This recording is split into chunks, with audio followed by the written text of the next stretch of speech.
Damn for All Time by Corrosion and Conformity. Usually when I sit down to start the tutorial part, it means that I've already accomplished the playthrough and I've got something on my mind that I want to talk about. This song I'm struggling with. What is it that I want to talk about? And the best that I can come up with at the moment is Perseverance. There's a reason why I worked on all the slower songs in the album before I went to this one. And it was a hope that my skill set would build by the time I got to it, that I would start to get a feel for how they play. And, I think all that did happen, but it was still a challenge. This song took me 5 weeks of nothing else but this song, of transcribing it, working on it. And there was ups and downs in that. There was parts where it was like it was a joy to play, and other times it was very discouraging, even in the face of progress, because I knew it was like, okay, I got to this part, and now I've got the second half of the song. So I encourage you, stick with the perseverance if this song is a challenge for you. Obviously there's some people that are just really quick learners on guitar and it won't even be a challenge for them. So the other half of you that are out there, that if you're finding it too challenging, go back and work on some of the less tempo demanding, less riff demanding songs that are on the album, like Buried, Painted Smiling Face. Those will give you kind of a good primer and get you into the groove of how these guys play. And the challenges that are on those songs will kind of prep you for this one. Now, getting into this song in particular, like many of them, well, I think probably just about every song on this album so far, it's tuned down. It's tuned down to D flat, and it's about a quarter step sharp from there.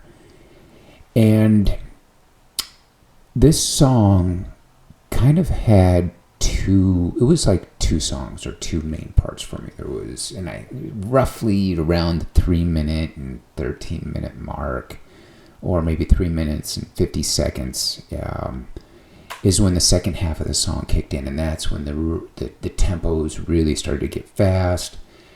And so it was interesting. It was, at least for me in my learning style and getting through this song, it was like two songs. And everything before roughly the 3 minutes and 50 seconds and everything after that, it was kind of the dividing line. The good news is on this song is the first couple riffs are an absolute joy to play, because if you're learning it, you're a fan of it. And being a fan of this album, being a fan of this song, the first couple riffs have this ambiance to them. You kind of, like a Pink Floyd ambiance, where they kind of build into a number of their songs. Well, the build into this one is a simple hammer on from the 4th to the 6th fret, and then you hit the 5th. But I gotta say, as simple as that is, it's really enjoyable when you're like, wow, I'm participating in this song. I'm participating in this ambiance that I've enjoyed for years. And then the follow-up riff after that, the power chords and the timing, that's a joy to play too, because it's like, oh yeah, this is the epitome of just crushing power chord metal. And so you go from participating in the ambiance to playing the power chord, just crushing feeling with a little unique timing to it. And so I'm just letting you know ahead of time, you will enjoy that.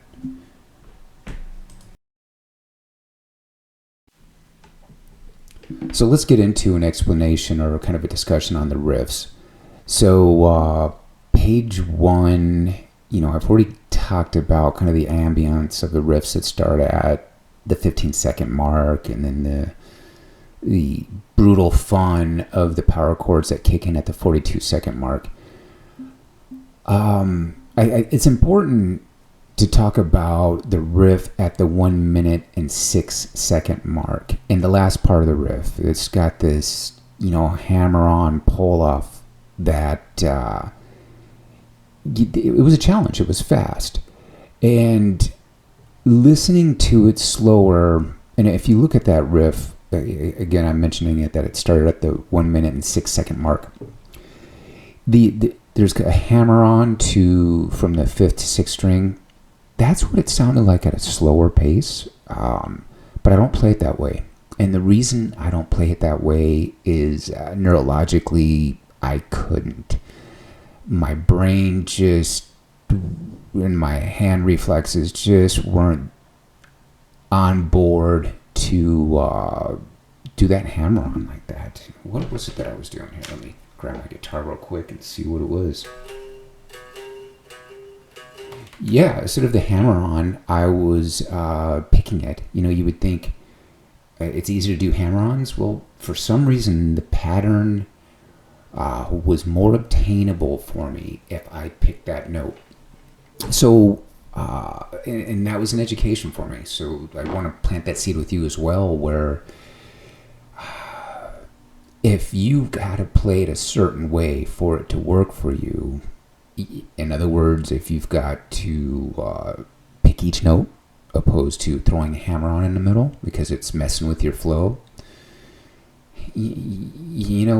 decide if it's really worth the effort of spending a week to rewire your mind so you can do that. And for me, it was like there was enough challenges in the song, and I was able to still get in the pocket, at least as far as I can tell, and do it by picking. So I'm playing it different than I transcribed it. I think I transcribed it correctly. I just play it different because it was too hard for me to do the hammer on for some odd reason. So I'm kind of leafing through some of these tab sheets, and I've gotten to, which one is this one? This will be the fourth one. What do I want to say about the fourth one? There's this kind of, it's almost like an interlude riff that starts at 1 minute 55 seconds. This is probably unique to me and won't be a challenge for you, but it didn't flow for me for a while. It was one of the last riffs where the feel would come together for me. My fingers were always in the wrong place, wanting to go to the wrong thing, and the groove, either my left hand wouldn't get there or my right hand wasn't doing it correctly, or all of the above.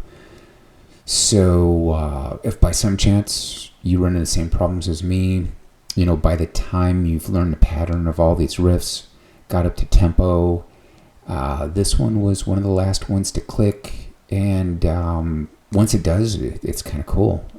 It's kind of an enjoyable riff to play.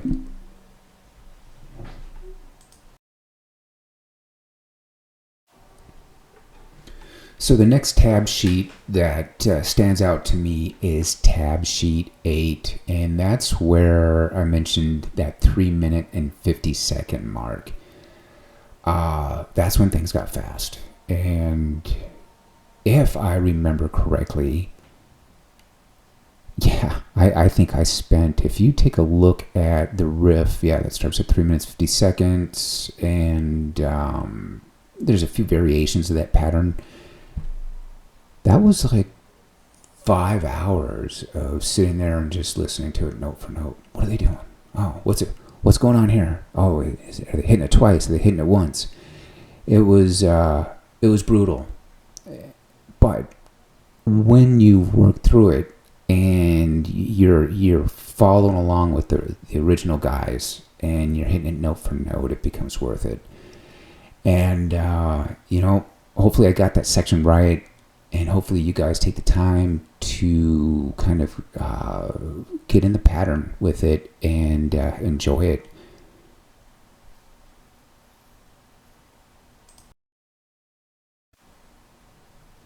The next sheet I'm looking at is tab sheet 10. And by the time I got here, especially around the 4 minute 13-second mark, it felt like I was home free. And so when you're playing a song, you'll probably notice it too. It's like you've gotten through a lot of the tough parts, except for the one that's immediately following, but you've made some good progress by the time you get here. And let's take a look at tab sheet 11, see if there's something to mention on this one. Yeah, it's fast. And that was about the edge of my abilities on that one as far as tempo. Maybe more time, more playing it at tempo, I would have been able to pick it up. It's one of those riffs where I think to myself, geez, if you played it live and if the drummer was pushing the pace on it, this one could be a real hard one to stay in the top and in the pocket on. And let's take a look at the last page. This riff's fun. It starts to slow down, and there's a little variation of it on the last two, we can call it measures, but the last two times that the riff repeats. And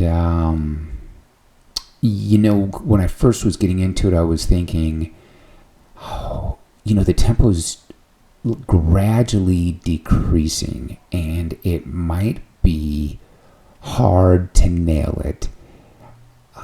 But you know what? If you're like me, you've heard the song enough, and when you're in the song, when you've gotten a lot of the patterns memorized and you're playing it, the slowdown in the tempo, it won't be that bad. You'll just kind of just know the feel, it's coming, and you'll pretty much be there.